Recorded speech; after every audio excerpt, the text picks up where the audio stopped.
temos te agradecer, ó Deus, em nome do Pai, em nome do Filho e em nome do Espírito Santo de Deus, e todos que estão concordando, diz, e graças a Deus, meu Pai amado. Deixa Deus levar, meu irmão, em nome de Jesus. Amém, irmãos?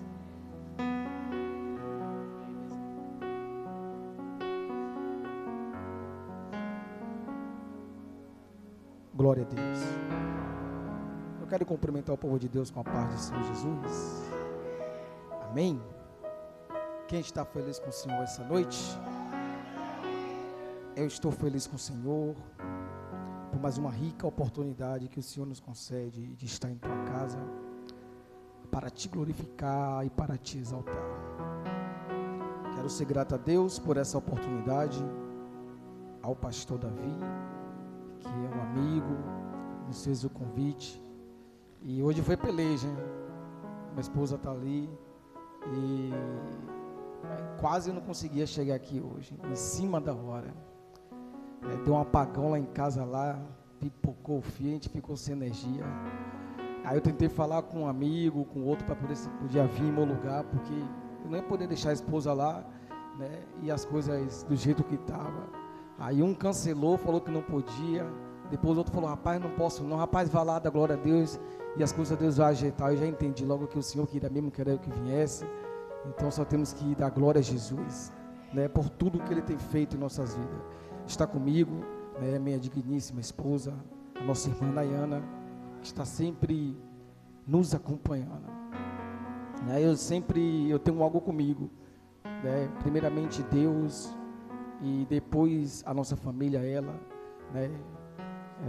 Eu estava ali sentado, ela estava do meu lado, e aí eu estava lembrando que eu estava dormindo um tempo desse, aí eu acordei, despertei, né? Aí eu passei a mão na cama, não achei ela. Aí eu falei, cadê a mulher? Foi arrebatada, Jesus. Aí quando eu olhei, ela estava ajoelhada orando, aí eu deitado mesmo agradeci a Deus, né? Porque ela que sustenta a oração, né? Eu pedindo pela família, pela minha vida. Eu sou grato a Deus, meu amor, pela sua vida, que Deus possa te guardar e te conservar a cada dia. Amém?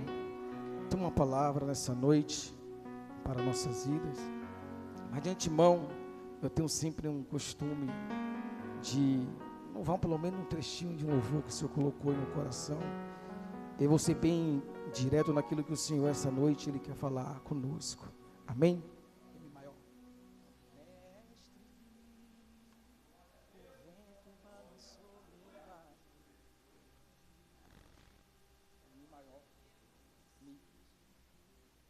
Aleluia. Se a igreja souber, adore comigo essa noite. É conhecido o louvor. Aleluia.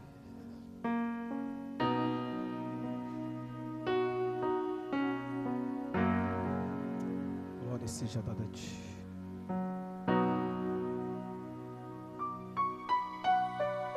Mestre, o vento balançou meu barco. Mestre, estou à beira de um naufrágio. Mestre, será que não vê? Será que eu vou perecer?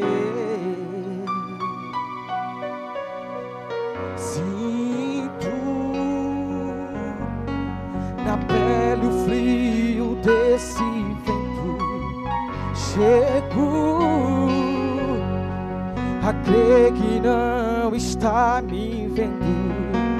Lembro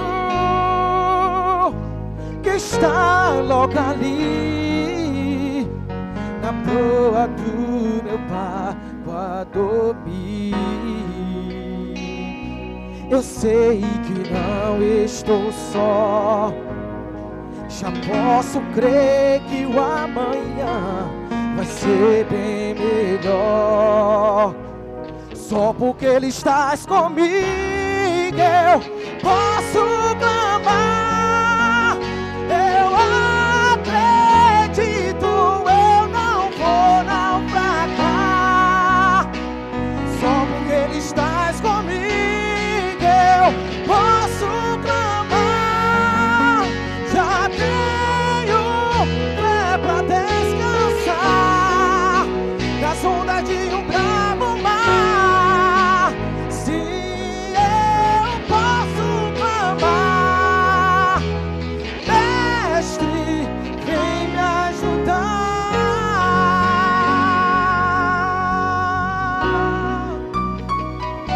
Eu sei que não estou só. Já posso crer que o amanhã vai ser bem melhor. Cante! Só porque Ele está comigo eu posso clamar. Eu acredito, eu não vou naufragar. Só porque Ele está comigo eu posso clamar. Já tenho fé pra descansar das ondas de um bravo mar.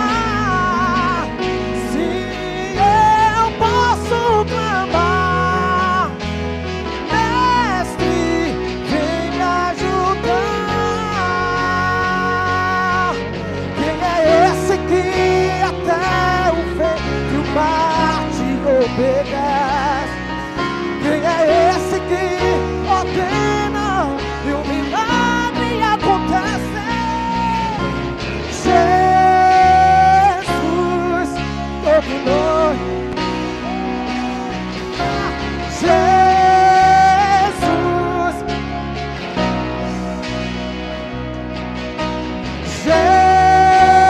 Jesus, o presente que Deus enviou pra nós. Jesus, até o vento se cala pra ouvir sua voz. Posso clamar, eu acredito, eu não vou naufragar. Só porque Ele está comigo eu posso clamar. Já tenho fé pra descansar nas ondas de um bravo mar. Sim, eu posso clamar. Mestre, vem me ajudar.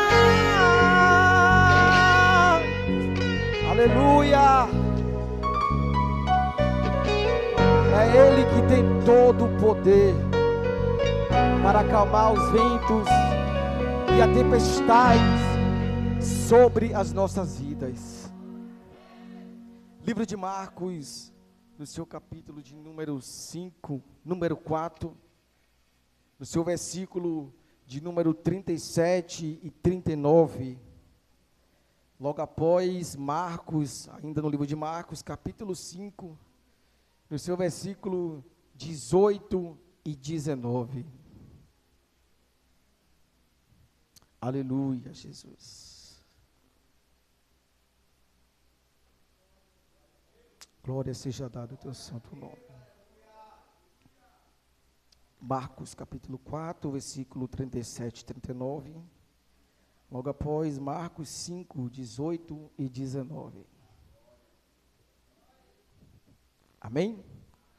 Vamos ler a palavra do Senhor, que nos diz: E levantou-se um grande temporal de vento, e subia as ondas por cima do barco, de maneira que já se enchia de água. Versículo 39.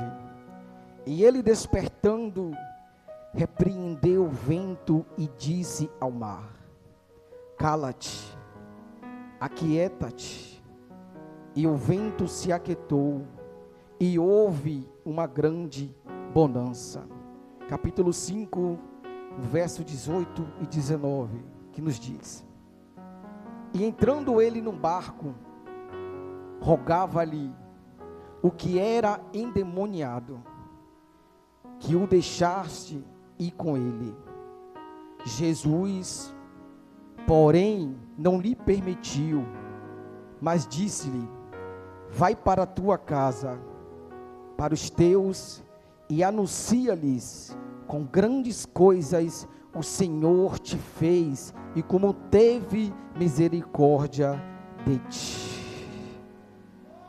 Você pode se assentar glorificando a Jesus. Estamos diante de uma palavra que, ao decorrer da mensagem, nós vamos falar sobre milagre, nós vamos falar sobre libertação. E nós vamos falar sobre vidas salvas para o Senhor Jesus. No seu capítulo de número 4, vamos voltar um pouco antes do texto que nós lemos no seu versículo 37 e 39, ao qual Jesus,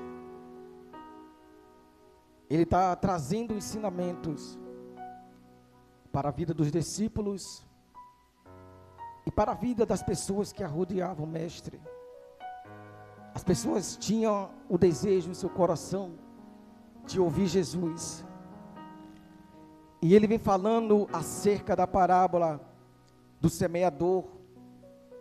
Logo após, Jesus vem ensinando sobre a parábola da candeia, a parábola da semente e a do grão de mostarda.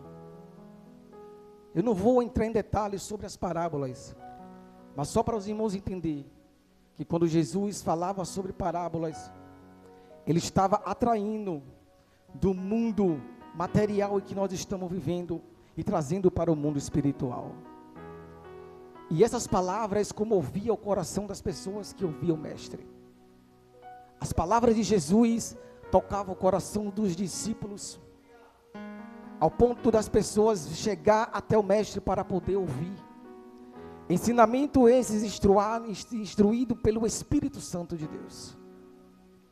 E logo após Jesus ensinar, logo após Jesus, ele falar das maravilhas sobre o reino de Deus, ele agora vai despedir a multidão. E ele vai chamar os discípulos e vai dizer: olha, passemos para o outro lado da margem. Passemos para o outro lado do mar. Aqui Jesus, ele já está nos ensinando algo poderoso para nossas vidas. Porque Jesus, ele sabia a dimensão espiritual que ele iria enfrentar lá na frente. Ele sabia a dimensão espiritual travada que ele ia encontrar ao ele atravessar aquele mar. Então Jesus, ele nos ensina que antes de nós enfrentarmos uma adversidade, antes de nós enfrentarmos uma luta travada, a primeira coisa que nós devemos fazer é lançar palavra diretiva diante da tempestade e diante da adversidade que vai vir sobre a nossa vida. Então Jesus, ele fala: passemos para o outro lado da margem. Ele já está lançando a palavra. Não importa a adversidade, não importa a tempestade, não importa as lutas, nós iremos passar para o outro lado da margem. E Jesus agora está reunido com os discípulos, e ele está dentro do barco, e agora o barco está indo conduzido, atravessando o outro lado do mar, ao outro lado da margem. E nos diz a palavra do Senhor que Jesus está deitado, ele está deitado descansando, porque o seu corpo material como homem também cansa.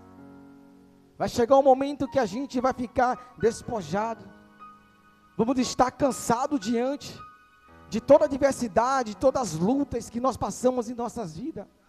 E Jesus, ele entende isso perfeitamente.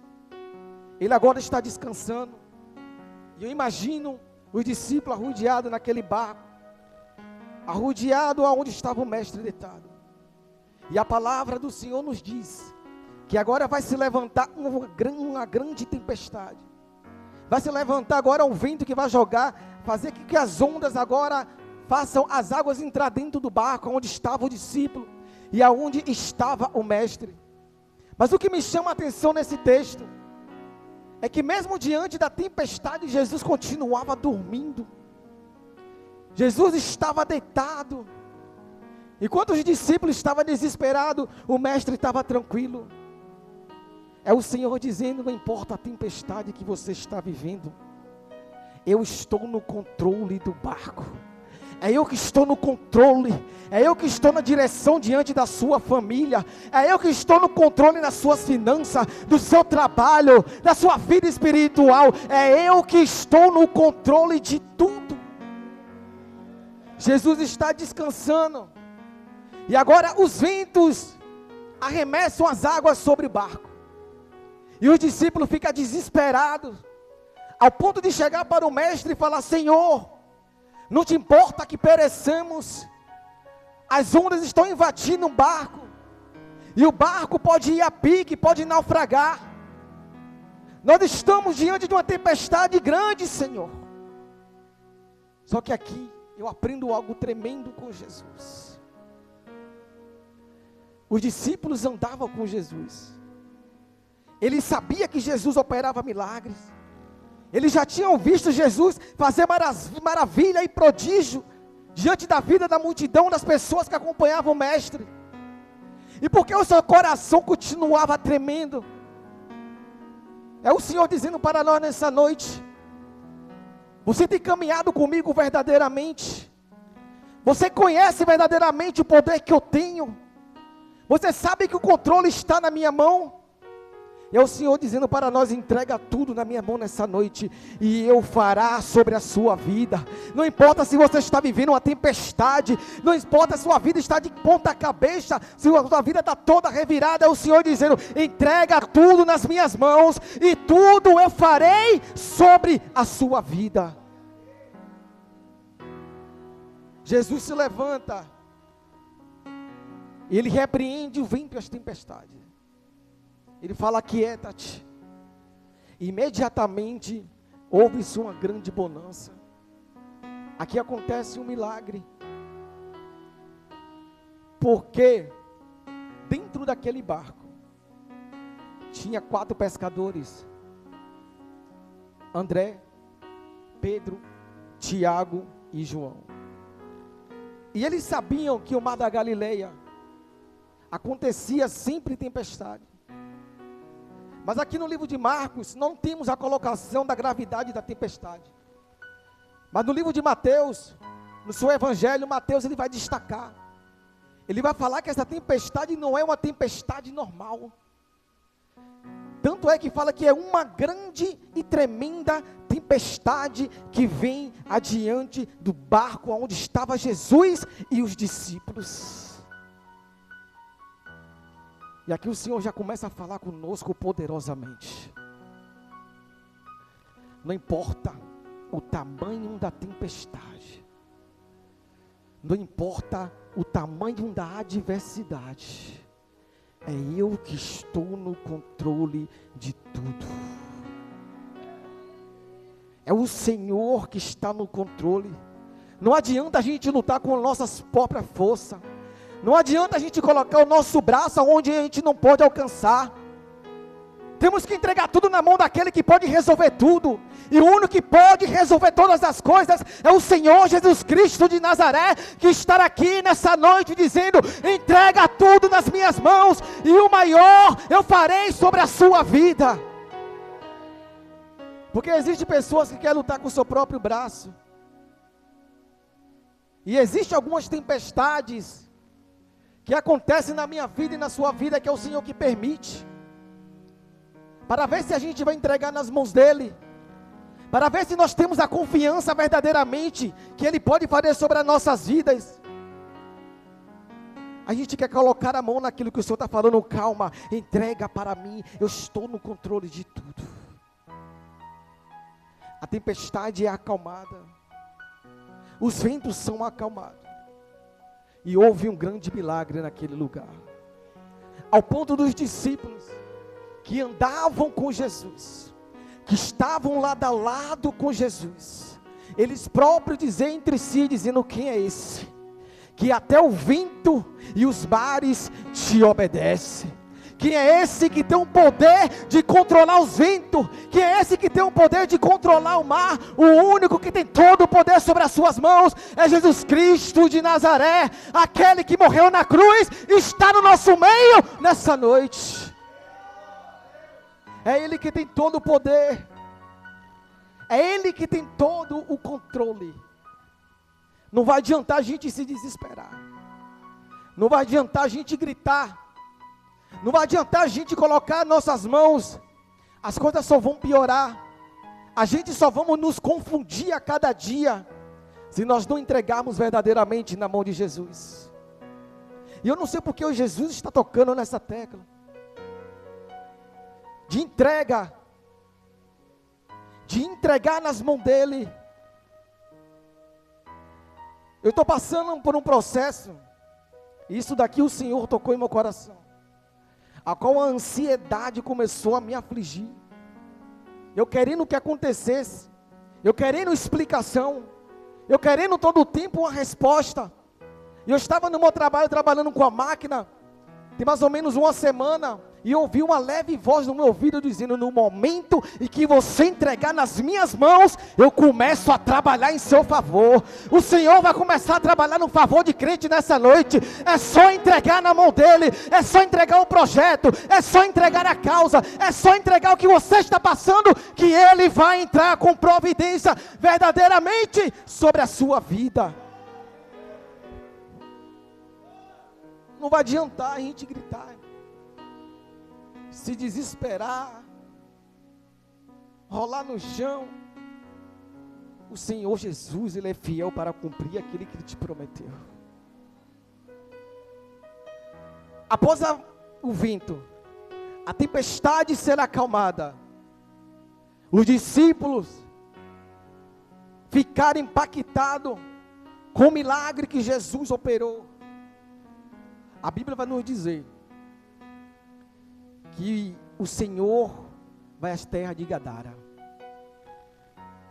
E essa palavra aqui é tremenda. Se você parar para ver a dimensão espiritual que é, a gente vai começar a entender que batalha espiritual, a gente não bota a primeira cara para ver como é que está. Aqui é culto de libertação. Eu sabia que aqui é culto de libertação. E quando eu saí de casa, eu lancei palavra diretiva. Porque isso aqui é guerra que a gente está enfrentando. Isso aqui tem famílias que estão sendo destruídas com vícios, drogas, bebidas, prostituição. E se você não lançar a palavra vindo da sua casa, para quando você chegar aqui entregar a Jesus, nada acontece. Então, temos que lançar a palavra para o Senhor começar a operar em nossas vidas. E nos diz a palavra de Deus, que quando Jesus ele chega nas terras de Gadara, a virtude do Espírito Santo tomou conta de todo aquele perímetro, ao ponto de um endemoniado, que estava nas catapundas do cemitério, vir em direção ao mestre, aonde estava o discípulo. E eu imagino um endemoniado desesperado, gritando, rosnando, se batendo no chão, rolando. E a Bíblia nos fala que quando ele chega diante de Jesus, ele se prostra e adora. Isso aqui me deu um nó na minha cabeça, porque a gente vem para a casa do Senhor todos os dias, a gente vem, canta, a gente vem, levanta a mão muitas das vezes, mas o nosso coração está distante. Muitas das vezes a gente canta apenas de lábio, e o que o Senhor está querendo é adoração. E eu falei: Senhor, enquanto de nós estamos na tua casa, e nós não te adoramos verdadeiramente, o endemoniado diante de ti prostou-se e te adorou. E ele disse: Jesus, Filho do Altíssimo, o que viestes aqui? Vieste nos atormentar antes da hora? Viesse aqui para nos perturbar? Ele prostra e adora Jesus. Aquele homem vivia em um estado deplorável, e a Bíblia vai nos dizer que ele era acorrentado em correntes e grilhões, e nada segurava aquele homem. Uma grande possessão de demônios estava sobre a vida daquele homem, estava pesando a vida daquele homem, ao ponto de ele se furar com cacos de pedra, se furar todo completamente. Eu estava pensando agora à tarde, eu falei: será que aquele homem endemoniado, ele não tinha um desejo de ser liberto? Ele não tinha um desejo de ser liberto daquela vida que ele estava vivendo? Porque toda vez que a gente está ferido, irmão, o que eu vou falar aqui é muito tremendo. Muitas das vezes a gente está ferido. A ferida está aberta. Chega até cicatrizar. Mas daqui a pouco vem de novo a dor, as tribulações, e faz com que a gente abra novamente todas as feridas. Ele estava vivendo um momento na sua vida de tribulação. Os demônios cativavam a vida daquele homem. E nos diz a palavra do Senhor, que ele prostrado, adorando a Jesus, Jesus lhe faz uma pergunta. Aqui eu não estou nada contra, para quem gosta de ficar fazendo pergunta para demônio, não tenho nada contra. Mas Jesus ele estava perguntando a possessão para saber se a possessão era interior ou se a possessão era exterior do que estava acontecendo, para ele poder agir na vida daquele homem. E Jesus nos faz uma pergunta nessa noite: as feridas que você tem, as feridas que você tem é interior ou é exterior? Mas nessa noite, pela palavra do Senhor Jesus Cristo, todas as feridas vão ser curadas, todas as vidas vão ser restauradas, porque há poder pelo santo nome daquele que pode resolver todas as coisas sobre as nossas vidas. É Jesus. Jesus lhe pergunta, e ele diz: somos muitos, porque somos uma legião. E eu parando para analisar, só a falange da pomba gira são 12.000 demônios. E imagina a possessão que estava sobre a vida daquele homem. Não era um, não era dois, não era 3 demônios que cativavam a vida daquele homem. Era muitos. Era muitas legiões. E o Senhor Jesus Cristo, ele repreende e expulsa o demônio que está na vida daquele homem. Só que o demônio, ele tem estratégia. Para a gente que pensa que o demônio não tem estratégia, ele tem.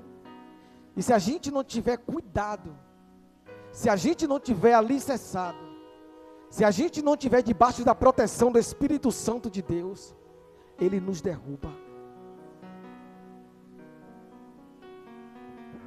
Eu sei que é um pouco pesado dizer isso, mas é uma verdade. Por isso que existe muito de nós hoje que estamos fracos, que estamos caídos. Por isso que muitos hoje se afastaram da presença de Deus, porque não andaram alicerçados diante da presença do Espírito Santo, e em algum momento vacilou, e o demônio tragou. Porque Satanás não brinca de ser Satanás. Satanás não brinca hora nenhuma no mundo espiritual. Somos nós que abrimos brechas para que ele venha nos atrapalhar, para que ele venha nos afastar da presença do Espírito Santo de Deus. E o demônio, ele tem uma estratégia, porque Jesus, ele não foi ali em vão. O propósito de Jesus já estava sendo concretizado. Então ele fala, já que ele já livrou um, eu não vou deixar ele livrar mais nenhum. E vou fazer com que impeça o projeto de Jesus. E a estratégia do demônio foi: me lança na manada de porcos, para que o porco se precipite, se jogue no abismo. Só que o projeto já estava concretizado no momento que Jesus colocou os pés na cidade de Gadara. Porque as finanças do povo de Gadara, dos gadarinos, eram os porcos. Então o que o povo quis? Já que o prejuízo veio por causa desse Jesus, nós vamos expulsá-lo. Nós vamos tirar ele da nossa cidade. Nós vamos tirar ele da nossa casa.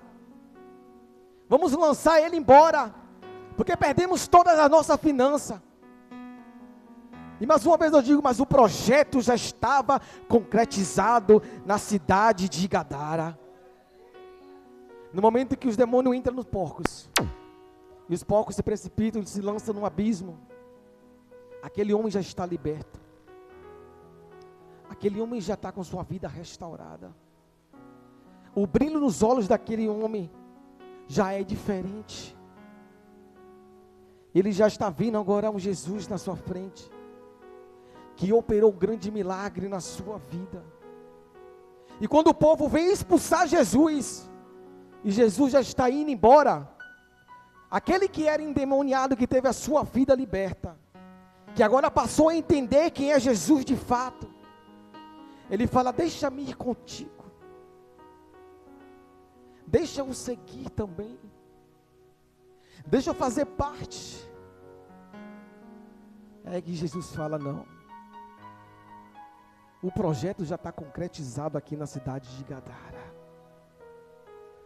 Vai para a tua casa, vai para os teus, vai para a tua família, e fala quão grande foi o Senhor sobre a sua vida, e quão grande Ele teve misericórdia. E é o Senhor dizendo nessa noite: o projeto já está concretizado através da sua vida. E nos diz a palavra de Deus que aquele homem que era endemoniado, que em algum momento foi endemoniado, que teve a sua vida toda destruída, e agora está com a vida restaurada, ele prega sobre as 10 Decápolis, sobre aquela cidade, e nos diz a palavra do Senhor que 10 cidades passaram a crer que Jesus Cristo era o Messias, que Jesus Cristo era o Senhor, e que só Ele tinha todo o poder e toda a autoridade sobre as suas mãos. E o que eu quero dizer com essa palavra: Jesus, muitas das vezes, Ele não precisa trabalhar com a multidão. Jesus muitas das vezes não precisa trabalhar com muitos. Eu não estou falando aqui em questão de individualismo, não. Porque quando Jesus ele tem um projeto,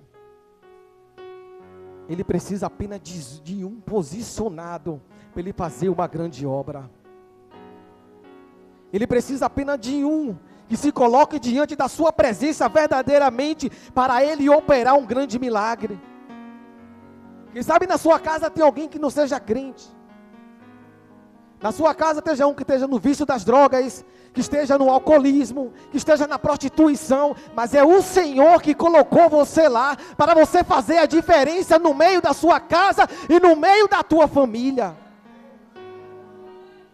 Não é a multidão muitas das vezes que o Senhor precisa. O Senhor precisa apenas de um posicionado, para Ele poder fazer uma grande obra. E eu te provo na Bíblia, Jonas capítulo 1, veio a palavra do Senhor a Jonas: levanta-te e vai até a grande cidade de Nínive e profetiza contra ela. Jonas se levantou, mas tentou fugir da presença de Deus. E aquele que Jesus tem um projeto, ele pode se enterrar, fazer um buraco, se tocar, mas Jesus está olhando tudo. Não adianta você se esconder. Talvez você jogou de lado o seu projeto, o ministério, talvez você não canta mais, não prega mais, mas o Senhor está falando: eu estou de olho e eu vou concretizar a minha obra, queira ou não, por desobediência ou não. É melhor se colocar diante da presença de Deus, para o Senhor poder operar sobre a sua vida. Jonas foi e pregou, e a palavra foi tão impactante, que Jonas não precisou nem chegar até o castelo do rei. A palavra chegou até lá, e o rei disse: vamos agora jejuar, agora nós vamos orar, vamos se lançar diante das cinzas, quem sabe Deus tenha misericórdia e nos perdoe. João capítulo 4, o Senhor Jesus, Ele despede os discípulos, e Ele vai ter um encontro com uma mulher, a mulher samaritana, e ali o Senhor tem um dilema com ela, e ela passa a entender que Jesus é Messias, e a palavra do Senhor nos diz que ela vai até Samaria, e ela fala que tem um profeta, que tem um Messias, e o povo passa a acreditar naquela mulher, e o povo vem ter um encontro com Jesus. O Senhor precisa de um posicionado, precisa de um que esteja diante da tua presença verdadeiramente, para Ele operar um grande milagre. Se coloque de pé nesse exato momento.